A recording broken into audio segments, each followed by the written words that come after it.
Bonjour à tous, merci Adrien. Bonjour. C'est un vrai plaisir d'être ici parmi vous à Web Today et on tenait du coup à remercier chaleureusement les organisateurs de nous permettre de parler d'expérience utilisateur chez Cdiscount. Donc, je m'appelle Daniel Topper, je suis responsable des projets relatifs au site Cdiscount. Du coup, j'encadre depuis maintenant 1 an et demi une équipe d'une vingtaine de chefs de projet et de designers qui ont pour responsabilité d'optimiser la transformation de Cdiscount sur nos différents supports. Et moi, je suis Jean-Pierre Nicolas, directeur de création chez Cdiscount, sous la direction de Daniel. Et voilà, j'ai une équipe de designers. On va vous présenter un peu comment est-ce qu'on travaille. Quand on parle d'UX, en général, Cdiscount est souvent cité comme le vilain petit canard, l'exemple de ce qu'il ne faut pas faire. Cdiscount, vous connaissez tous, en tout cas très certainement. C'est un site aux couleurs criardes, flashy, un ADN spécifique et vraiment un côté agressif.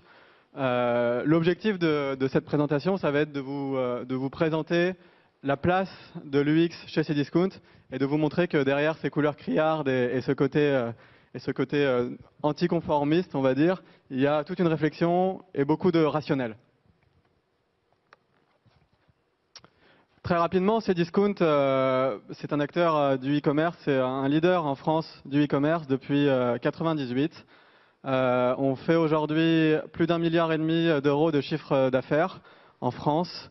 On est sur des croissances très fortes. Notre volume d'affaires, donc en incluant la marketplace, a progressé de plus de 16% en 2013 par rapport à 2012. On est un acteur qui a été fondé à Bordeaux par 3 frères, les frères Charles, et qui appartient aujourd'hui à 100% au groupe Casino.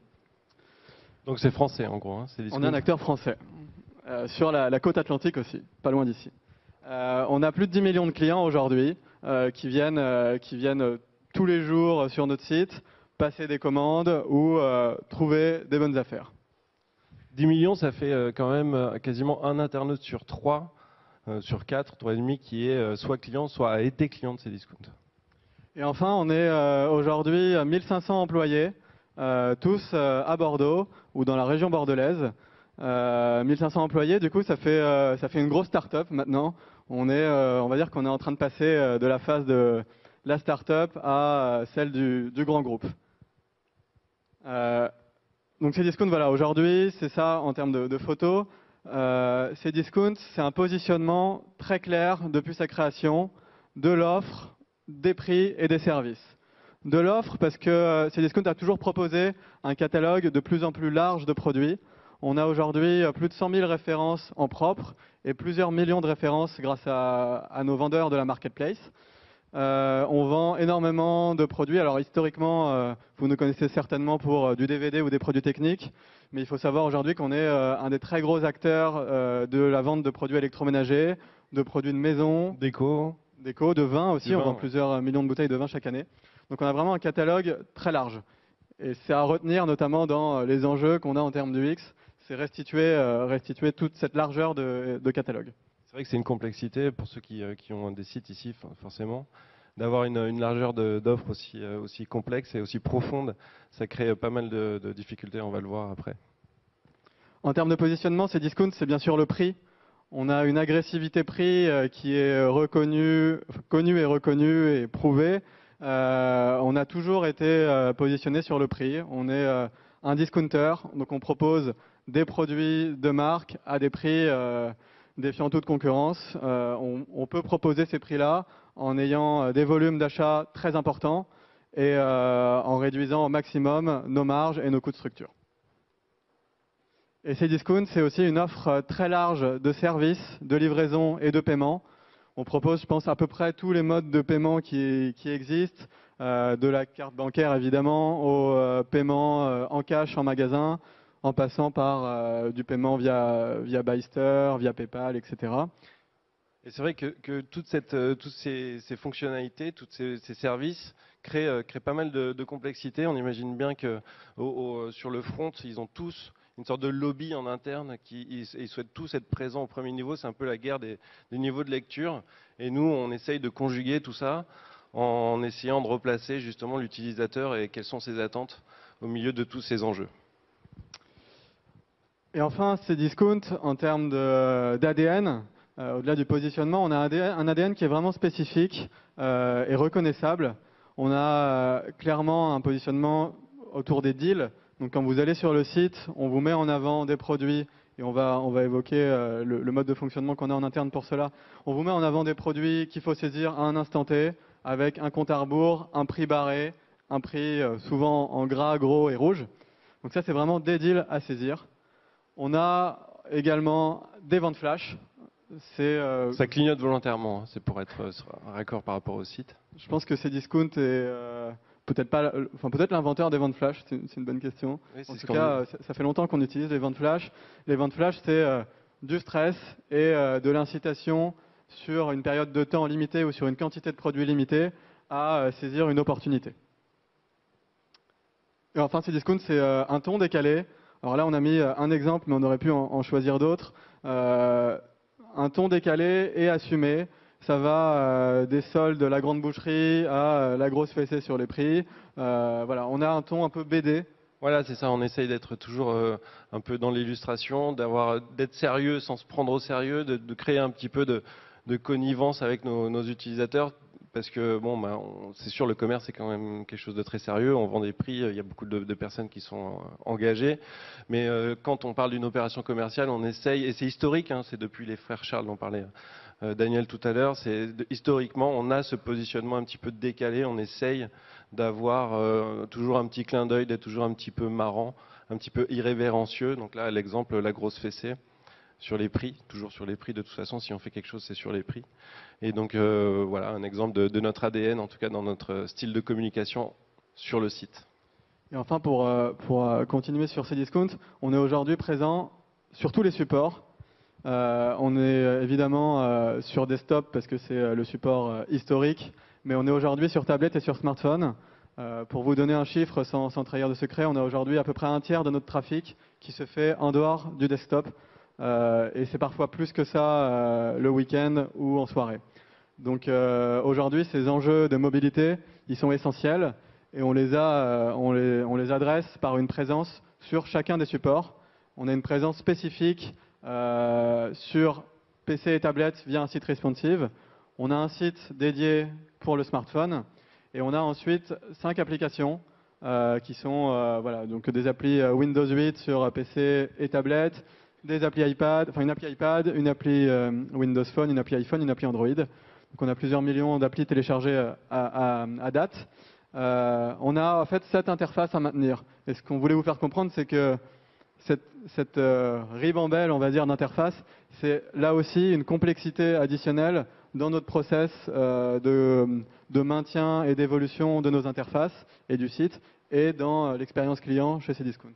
Oui, c'est vrai qu'on a vu qu'il y avait des gros enjeux business, on va encore développer après. Là, il y a des contraintes qui sont techniques parce qu'on s'est déployé sur l'ensemble des terminaux. Dès que j'ouvre un terminal, normalement, je dois trouver un site ou une adresse Cdiscount dédiée à ce terminal. Et aussi, on imagine bien la complexité que ça peut être quand on gère un service de design comme nous, d'avoir à maintenir une cohérence graphique et une cohérence fonctionnelle sur chacun de ces terminaux-là. Cette interface, c'est beaucoup de travail tout au long de l'année parce que, vous le savez, sur le web, les années web, je sais pas, un an, c'est à peu près, on dit 3 ans généralement. Donc c'est énormément de renouvellement, de mise à jour des différentes fonctionnalités, des différentes interfaces. Et c'est un travail qui est au continu tout au long de l'année. Donc le vrai enjeu, là, pour rentrer dans le vif du sujet, c'est d'essayer de vous montrer comment l'UX va essayer de jouer avec toutes ces contraintes-là et tous ces enjeux-là. Des enjeux techniques comme la présence sur tous les supports, le responsive, la mobilité. Le SEO, la régie publicitaire. Des enjeux fonctionnels qui sont la largeur de gamme, l'ADN très commerçant, tous les services de livraison et de paiement, et des enjeux enfin business qui sont, notre objectif, c'est quand même d'optimiser la conversion, la transformation sur nos différentes interfaces. Du coup, en théorie, tu peux... Oui, en théorie, parce que c'est vrai qu'on va le voir après. En théorie, quand on parle d'expérience utilisateur, On se situe généralement ça, mais il peut y avoir différentes définitions, mais si on doit regarder ça d'un point de vue schématique, l'UX, elle se situe au centre des enjeux commerce, marketing, fonctionnel et technique. Généralement, c'est à peu près un mix, un plan de masse qui est équitable, sauf que chez nous, chez Cdiscount, le plan de masse n'est pas du tout comme ça, il est plutôt comme ça. C'est-à-dire Chez que nous, voilà, on a une importance vraiment accrue au commerce, qui est liée à notre ADN, qui est liée à notre positionnement, qui est liée à notre historique aussi. Voilà, Cdiscount, c'est un commerçant présent en ligne. Et du coup, cet équilibre-là, il va vraiment dicter notre mode de fonctionnement et dicter notre organisation aussi et notre quotidien. Et on pense, hein, historiquement, on l'a vu, on pense que c'est ce qui a aussi fait la force de Cdiscount. C'est ce qui fait que Cdiscount aujourd'hui est leader devant Amazon, même en France. C'est le seul pays au monde où Amazon est implanté, mais n'est pas leader. C'est chez nous, on a un petit village de Gaulois qui résistons à Bordeaux. C'est parce qu'on a accès naturellement, et c'est vraiment présent dans tous les esprits au sein de l'entreprise, c'est le commerce qui prime. Alors nous, derrière, en tant que designer, on essaye toujours de faire valoir les droits, entre guillemets, de l'utilisateur. On est de plus en plus entendu parce que derrière, il y a un ROI, il y a de vrais enjeux au niveau de la transfo, mais ça reste quand même toujours dicté par le commerce. Et du coup, voilà, tout ce qu'on va faire en termes de projet, d'optimisation, d'évolution, de conception d'interface va être scruté via le prisme de la transformation du chiffre d'affaires. Et donc, on va le voir ensuite, on a toute une palette d'outils et d'analyses qui vont nous permettre de valider la pertinence ou non d'un projet. On a une approche, donc voilà, c'est quelque chose qu'il faut retenir qui est vraiment rationnel et analytique. Derrière cette façade flashy, colorée, BD, amateur un peu. Voilà, il y a énormément de chiffres. On a une audience assez forte, ce qui nous permet, avec à peu près 10 millions de visiteurs uniques par mois, qui nous permet globalement d'avoir des chiffres très poussés et des analyses très précises sur des comportements et des parcours clients. Et cette audience-là, justement, on la scrute en permanence. On a tous les outils d'analyse que peut avoir un gros e-commerçant. C'est du temps réel, hein, systématiquement, c'est toutes les heures, toutes les 10 minutes au niveau de la direction. Ils sont en train de regarder les chiffres et ça interagit. Et tout de suite, même nous, directement à la créa, on doit être en mesure de changer le look and feel d'une opération parce qu'on est sur le fil du rasoir, on est en temps réel systématiquement. C'est ça, en fait, il y a deux temps même sur les analyses. Il y a du temps réel qui est lié à la réactivité commerciale et qui du coup, si la page d'accueil, si des offres sur la page d'accueil ne cliquent pas, au bout de quelques dizaines de minutes, elles vont être modifiées par le service commercial. Et on a un deuxième temps qui est un temps plus long et qui va être plus notre temps à Jean-Pierre et moi et qui va être celui de l'analyse plus en profondeur des taux de sortie, des parcours, de la transformation sur un device ou sur un type de page précis. Et ces analyses-là, elles vont nous conduire à des optimisations. Donc voilà, à partir d'analyses ad hoc, on va mettre notre expertise, que ce soit notre expertise métier, plutôt projet, notre expertise métier, plutôt design, mais aussi bien sûr l'expertise technique, puisque tout est développé, enfin presque tout est développé en interne chez nous. Toute cette expertise-là va être mise au service de l'optimisation des différentes interfaces. C'est vrai qu'on n'est pas entré dans le détail exactement des équipes qui travaillent sur le site. Et au niveau de l'expertise qui travaille directement sur l'optimisation continue, plus les chefs de projet de Daniel, il y a quand même une quinzaine de personnes, plus 6 designers mais entièrement dédiés à toutes ces interfaces. Donc c'est cette équipe-là qui travaille en continu pour améliorer les interfaces. On est dans des cycles, on va le voir, des cycles d'optimisation continue des interfaces, recueil d'analyse, on se voit entre nous, on regarde ce qui va pas, où est-ce que ça bloque. On va voir après qu'on mène aussi des tests utilisateurs. C'est ça, tout part de constats. On part d'analyse chiffrée.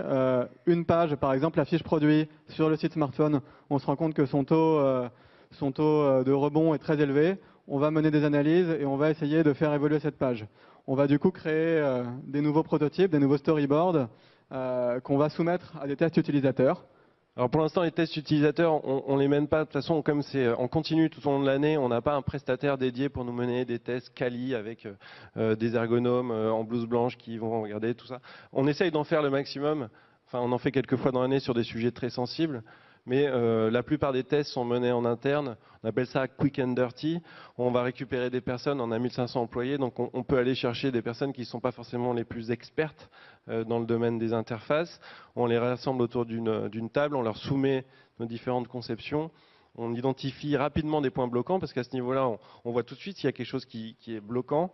Et à partir de ces storyboards, là, on va commencer à travailler plutôt avec des pages HTML. Voilà, du coup, à partir de ces storyboards, on va déjà en interne développer des premiers POC, des proof of concept, des maquettes HTML qui vont nous permettre de valider fonctionnellement et techniquement le comportement des pages. Typiquement, avec le développement du responsive design sur PC et tablette, c'est un vrai enjeu pour nous de valider fonctionnellement le comportement des pages. Surtout qu'on a des pages qui sont, voilà, encore une fois, très, très chargées, très denses. Donc ces POC-là nous permettent en interne, avec les équipes techniques, de valider la faisabilité de nos projets. On va ensuite, une fois que le POC aura fait ses preuves, lancer des phases de dev qui sont globalement très courtes. On travaille vraiment de plus en plus en mode agile, puisqu'on va mettre en production des versions en test AB qu'on va ouvrir à, selon les cas, entre 10 et 40-50% du flux. Donc concrètement, vous allez vous connecter sur Cdiscount en tant que client lambda et vous allez avoir une version différente de celle qu'a votre collègue qui est en face de chez vous. Et nous allons, nous, en une semaine, 2 semaines de test, mesurer les performances des nouvelles versions que nous lançons. Et du coup, ça nous permet de manière très rationnelle et très analytique de comprendre et de fiabiliser les nouvelles versions des pages que nous mettons en production. Alors là, je vois que ça, c'est ta partie. Tu as marqué un outil magique avec modération au niveau du test AB. Tu voulais peut-être. Oui, alors l'AB, on en parle beaucoup. Je pense que c'est un sujet qui est vraiment à la mode. Il y a aussi des désillusions. Disons que vous entendez beaucoup, souvent on voit beaucoup d'articles qui expliquent qu'on va changer la couleur d'un bouton et qu'on va faire plus 20 en transfo. De notre côté, on n'a jamais obtenu ces chiffres-là. On se rend compte plutôt que il faut faire beaucoup de tests et il faut faire des changements importants. Typiquement, nous, c'est quand on touche à des zones comme les zones de prix, les zones de stress, la taille des visuels qu'on va commencer à avoir des impacts. Au-delà de ça, il faut aussi prendre en compte le fait que le test AB a une valeur statistique fiable uniquement si la volumétrie de trafic est suffisante. Et du coup, on arrive rarement en 2-3 jours à pouvoir à conclure un test AB. Donc parfois, il faut le laisser plus longtemps que prévu. Il faut ouvrir le flux à plus de volume que prévu. Et du coup, voilà, le test AB, c'est un outil vraiment à manier avec précaution. On travaille beaucoup avec des web analystes, des statisticiens, même pour vraiment s'assurer que les tests AB qui vont avoir valeur de saut final seront fiables. Oui, c'est ça. C'est que, je veux dire, il faut être mathématicien pour utiliser ça. Et c'est là où ça devient un outil complexe d'analyse. Et on ne pourrait pas simplement se fier au test AB. Et l'expérience, enfin, la conception centrée utilisateur, c'est quelque chose qui demande d'avoir différents niveaux de lecture. Ça peut être des focus group, ça peut être du test AB, ça peut être de l'eye tracking. Mais pris individuellement, toutes ces méthodes sont à prendre avec des pincettes. C'est globalement qu'on va avoir et on va pouvoir tirer des enseignements. Voilà, et du coup, à l'issue de nos tests AB, on met en production les projets qui seront verts, on va dire, en termes de résultats de l'AB. Et ensuite, le cycle continue, puisque évidemment, on va se rendre compte après quelques semaines qu'il faut apporter des optimisations, que certains types d'utilisateurs ou que les pages ne correspondent pas à certains types de parcours. Et du coup, on re-rentre à nouveau dans ce cycle d'optimisation continue. Donc ça, c'est une approche aussi qui est assez récente, il faut bien le reconnaître chez Cdiscount, parce que pendant des années, je veux dire, l'avis utilisateur comptait peu, parce qu'on était systématiquement dans la mise en place de nouveaux magasins pour vendre et essayer de continuer à croître. Nous, avec Daniel, on est en train d'instaurer cette approche de conception centrée utilisateur, qui va porter ses fruits, je pense, d'ici au moins quelques mois, parce qu'on a commencé déjà l'année dernière. Et ça porte déjà ses fruits, on l'a vu tout de suite sur ce qui est sorti. On a sorti une application iPad, iPhone, on va y revenir après. Voilà, c'était pour dire qu'il y a un peu un renouveau et que la maturité de l'industrie digitale fait qu'aujourd'hui, même auprès de la direction, qui sont souvent plus des logisticiens, des choses comme ça, cette approche centrée utilisateur, je veux dire, le mot expérience utilisateur est présent dans les discussions et autour de la table dans les réunions. Un cas concret, juste pour illustrer du coup ce qu'on vient de voir, c'est la fiche produit qu'on a refondue récemment pour la basculer en responsive. Donc je vous évoquais le site responsive PC et tablette. Ce basculement, il se fait progressivement. Il touchera, il arrivera à son terme très bientôt, dans les semaines qui viennent. Et la fiche produit, par exemple, a déjà basculé en responsive. C'est vrai que Cdiscount, c'est un site tellement gros, tellement énorme, avec tellement d'enjeux. Je veux dire, en 1 heure de temps en ligne, ça peut être quasiment parfois 1 million d'euros. Donc, on touche pas sans faire très attention. Et ça s'étale sur 1 an. 1 an de changement, quoi. On ne change pas d'un coup du jour au lendemain. C'est pas le grand soir, voilà, nouveau site. Tout se fait, c'est étalé, c'est loti. C'est assez long, quoi. Voilà, typiquement la fiche produit, on peut vous montrer en accéléré. On est parti sur des premiers storyboards qu'on a soumis à des tests utilisateurs. Voilà, et là on s'est rendu compte les points bloquants que j'évoquais tout à l'heure. On avait par exemple le parti pris de rentrer sur le prix à gauche sur une fiche produit avec le bouton ajouter panier à gauche, et on s'est rendu compte que il vaut mieux rester là pour le coup dans les standards de ce qui se fait partout ailleurs sur le web, c'est-à-dire revenir plutôt sur d'abord rentrer sur le produit, les infos produits, le visuel, et puis après la dimension prix-service. Du coup, la maquette évolue, on la soumet à des POC techniques qui vont valider le comportement, notamment en responsive. Du coup, le comportement de la page selon les différentes résolutions de navigateur. Ces POC-là vont ensuite être soumis à des tests AB. Et le test AB va nous permettre de mener des optimisations. Typiquement, ici, sur la fiche produit, on avait cette version-là. On s'est rendu compte que les zones de stress et la zone de prix n'étaient pas assez agressives. Les avis clients aussi, il fallait être beaucoup plus visible.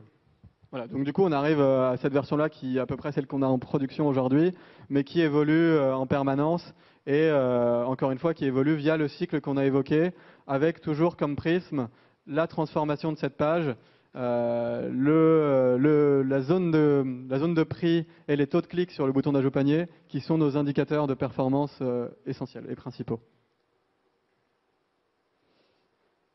Un autre exemple sur la liste produit de l'application iPhone qu'on a refondue. Alors là, on a mis la prise d'écran des listes produits telles qu'on les avait faites en 2010, il me semble, 2011, et on avait très peu en interne de connaissances, d'expertise sur le sujet, donc on est parti un petit peu avec notre bon sens, et au final, on se rend compte que le bon sens ne suffit pas. Avec les connaissances qu'on a pu acquérir au fil des ans et en analysant les différentes pages de cette appli, on a tiré certaines conclusions. Et aujourd'hui, quand on regarde la différence avec la liste produit actuelle, voilà, on a changé, on a revu notre copie, place au visuel. Avant, on voulait absolument mettre dans la ligne de flottaison un maximum de produits. On se rend compte que c'est pas du tout l'optique. En mobile, c'est très facile de scroller, donc peu importe. Enfin, c'est important d'avoir des produits en première ligne, tout de suite des offres, mais derrière c'est facile. On n'est pas comme sur le web. C'est facile de scroller, donc plutôt des gros visuels, moins de produits visibles, mais qui donnent plus envie, plus d'appétence sur le produit. Encore une fois, voilà, dans la conception, là aussi, ce qui a été, on va dire, le fil conducteur, ça a été de mettre en avant la zone d'économie, de mettre en avant le bouton ajouter au panier, parce qu'on se rend compte que quand on l'enlève, et on a fait des tests, chez nous, en tout cas chez Cdiscount, on perd du chiffre d'affaires. Donc on a des boutons ajouter panier partout sur le site. Même sur les listes, même sur un frigo à 800 €. Là, je parle du top frigo. Voilà, il y aura quand même un bouton ajouter panier présent déjà sur ces listes. Et on a des zones de stress qui sont présentes parce que c'est chez nous, encore une fois, des déclencheurs d'achat importants pour nos clients. Cette approche rationnelle, finalement, cette approche analytique, elle nous permet de casser des mythes. En fait, on se rend compte qu'il y a beaucoup de vérités, on va dire de vérités générales qui circulent sur Internet. Mais avec des choses qui sont très vraies. Avec des choses très vraies. Mais il faut bien se rendre compte que toutes ces choses très vraies ne s'appliquent pas forcément de la même manière à un e-commerçant comme Cdiscount ou à un e-commerçant comme Amazon, pour citer, on va dire, l'extrême inverse en termes de conception. Ces mythes, on voulait vous en donner quelques exemples. C'est vraiment des mythes qu'on a brisés chez nous. Et encore une fois, ça ne veut pas dire que ce sont des mythes qui seront pas valables ailleurs.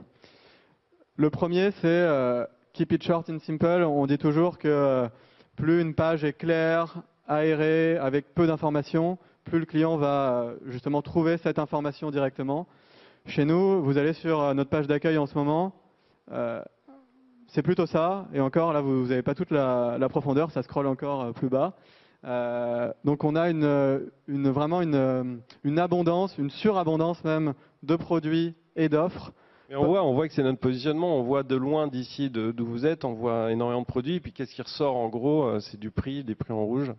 Et c'est vrai que la charge cognitive est hyper importante sur ces pages-là, mais peut-être que, en tout cas, on a vu selon les tests, si on diminue, ça marche moins bien. Donc il faut les gens.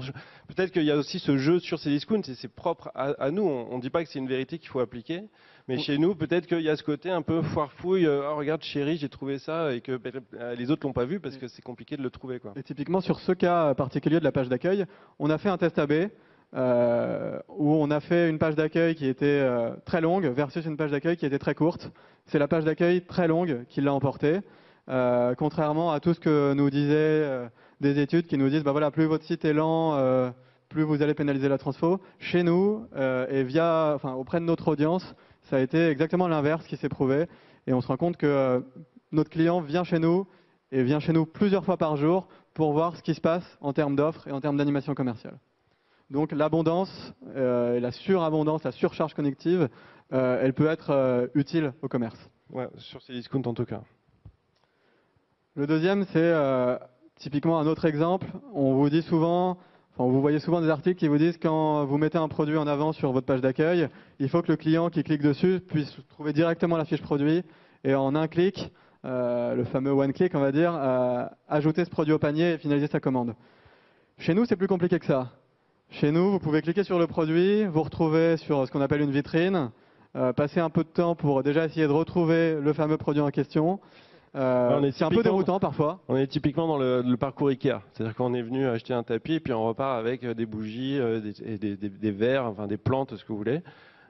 Parce qu'on a peut-être un petit peu forcé l'utilisateur, même sur le digital, à passer par certains, à être exposé à des offres. Voilà. L'analogie avec Ikea, elle est vraiment assez pertinente.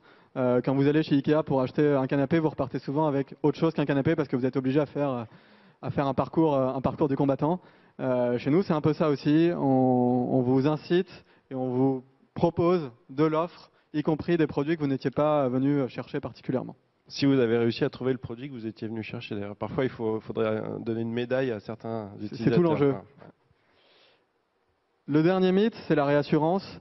Voilà, on entend souvent qu'il faut des pages épurées avec des messages de réassurance sur le paiement, des messages de réassurance sur les délais de livraison et du coup mettre le client dans un climat de confiance. Chez nous, on a fait des tests là aussi, c'est plutôt l'inverse. On va stresser notre client.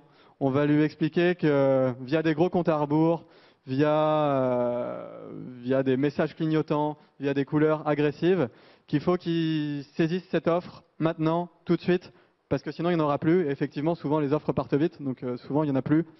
Et l'enjeu, c'est de mettre le client dans une démarche d'achat et de le mettre sous stress. Sous pression, ouais, c'est ça. C'est-à-dire que c'est maintenant ou jamais. Je reviens demain, je ne sais pas si je vais être capable de retrouver le même produit. Est-ce qu'il sera encore en stock? Est-ce qu'il sera encore en vente flash? Tout ça ne sont pas des simulations, hein. Tout ça, c'est bien réel, hein, par les équipes d'animation commerciale.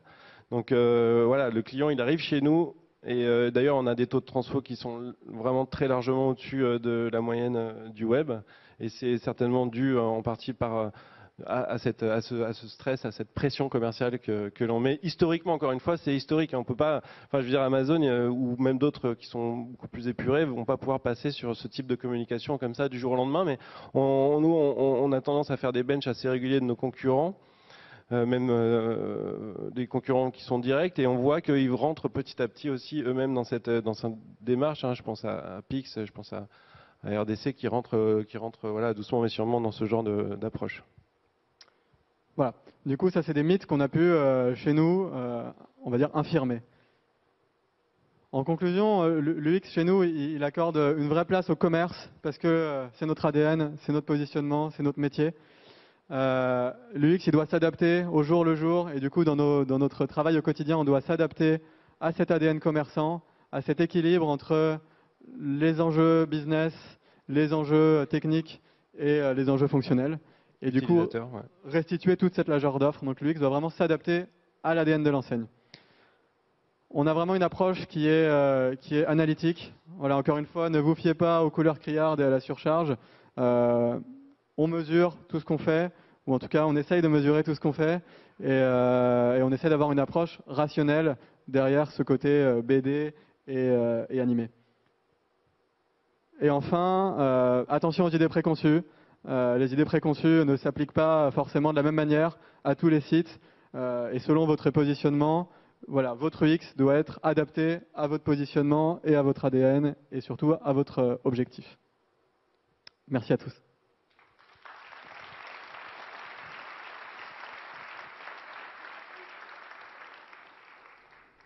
Si vous avez des questions, on est là pour y répondre. Oui, oui. Je ne sais pas comment ça se passe au niveau des micros. On va vous entendre. Jérôme, tu peux l'emmener ?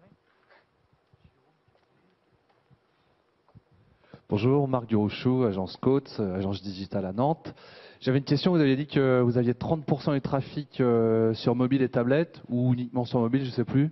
Mais ce qui serait pas mal, donc peut-être de me repréciser ça, et puis repréciser les transfos, les achats, la proportion d'achats sur ces devices.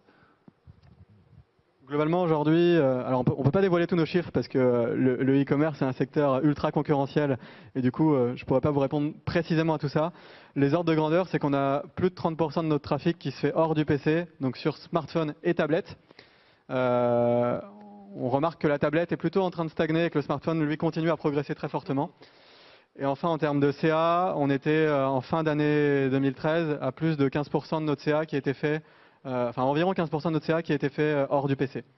Et ça progresse évidemment. Donc tout notre enjeu, c'est de faire en sorte que la transformation de notre site smartphone et de notre site tablette, elle rattrape la transformation du site PC. Parce qu'aujourd'hui, elle est évidemment inférieure à celle du site PC. En termes de taux de transfo, il est inférieur. Voilà. Inférieur sur mobile, tu veux dire. Ouais. En gros, on a le mobile, la tablette et le PC. Les ordres de grandeur, c'est... je pense pas qu'on puisse donner ces infos. J'aime bien le tweet. L'utilisateur qui vient acheter un t-shirt et qui repart avec un frigo. Ça arrive plutôt dans l'autre sens, mais ça arrive aussi dans ce sens-là. On a des utilisateurs qui viennent acheter un t-shirt ou une bouteille de vin et qui repartent avec un lave-linge.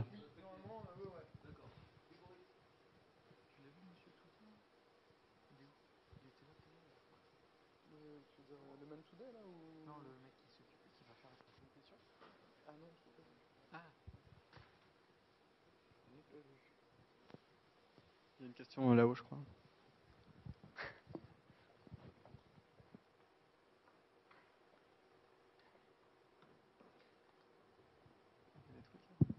Merci. Bonjour. Bonjour. Je voulais avoir votre avis par rapport au responsive versus l'app sur tout ce qui était mobile, donc tablette et iPhone.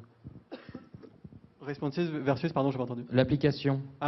Alors nous déjà le smartphone, on l'a, à l'exception du tunnel de conversion, on a exclu le smartphone du périmètre responsive. On avait commencé le chantier responsive en incluant le smartphone, on l'a finalement exclu. Donc du coup notre site responsive il est sur PC et tablette et sur smartphone on a un site qui est à part, qui est optimisé smartphone mais qui est à part. On l'a exclu pour des raisons de performance technique et parce que via notre surcharge cognitive et via voilà, toutes les offres qu'on veut relayer, on se contraignait trop à faire du full responsive. Et enfin, la question entre l'équilibre du coup site optimisé, on va dire, et appli, nous aujourd'hui, la très grande majorité de notre trafic se fait sur le site optimisé smartphone et pas sur les applis, tout simplement parce qu'on bénéficie de notre présence sur Google en SEO et en mots-clés payants, et également de tout l'emailing. On a beaucoup d'emails qui sont ouverts sur smartphone et du coup qui redirigent aujourd'hui vers le site smartphone. On a eu aussi pendant longtemps, en fait notre appli a peu évolué l'an dernier et là on vient de sortir des nouvelles versions de nos applications. Donc l'équilibre va avoir tendance à... Enfin en tout cas les deux vont se rééquilibrer et l'application va progresser. Les applications transforment mieux donc on va les pousser en avant. Et en termes de rôle, quel est le rôle d'une application dans un écosystème de e-commerçant? Si on regarde ce que font l'ensemble des e-commerçants, je crois que la question, elle est pas encore, on n'a pas trouvé réellement de réponse. Nous, ce qui est sûr, c'est qu'il faut être présent. C'est-à-dire que on se doit, en tant que leader, d'avoir une réponse à un utilisateur qui souhaite, qui préfère utiliser une application. Mais globalement, si vous regardez et que vous faites des benches, ce sont bien souvent les mêmes sites, enfin, ou à peu de choses près, l'application et le site se ressemblent quoi, chez les e-commerçants. Donc il n'y a pas un rôle qui est attribué à l'application, si ce n'est peut-être d'être un petit peu plus proche dans la fidélisation. Le client a fait la démarche de télécharger notre appli. Donc dans la relation client, il y a des choses qui sont peut-être un petit peu plus particulières à faire. Mais sinon, ça reste des catalogues, un moteur de recherche. Évidemment, alors en mobile, c'est le moteur de recherche, mais un accès à la navigation et à la profondeur de l'offre. Et donc, on n'a pas trouvé encore une réponse réellement à c'est quoi le rôle d'une application versus celui d'un site. Mais c'est vrai que via le push, l'appli, elle nous permet de fidéliser davantage. C'est plus... D'accord, donc aujourd'hui, vous mettez le curseur beaucoup plus sur le site et Oui. vous avez l'application parce qu'il faut avoir une application. Alors, Enfin, moi, ça me surprend un peu parce que on lit de plus en plus qu'effectivement, l'application, à un moment ou à un autre, va, a priori, prendre une place beaucoup plus importante dans la navigation, notamment sur tout ce qui est mobile. Mais après, si effectivement vos benchmarks sont déjà orientés et montrent que le site est plus pertinent. alors voilà, nous aujourd'hui, c'est le site qui performe le mieux en termes de trafic et en termes de chiffre d'affaires. Ah, mais là, le trafic, c'est flagrant. Là. Après, c'est les utilisateurs là, Mais qui c'est parlent, lié aussi au fait que notre appli était vieillissante, on va se le dire clairement, qu'on l'a rénovée il y a à peine un mois.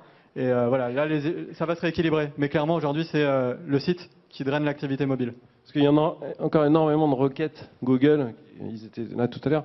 Voilà, des requêtes Google, ça passe par les sites. Donc voilà. D'accord, merci.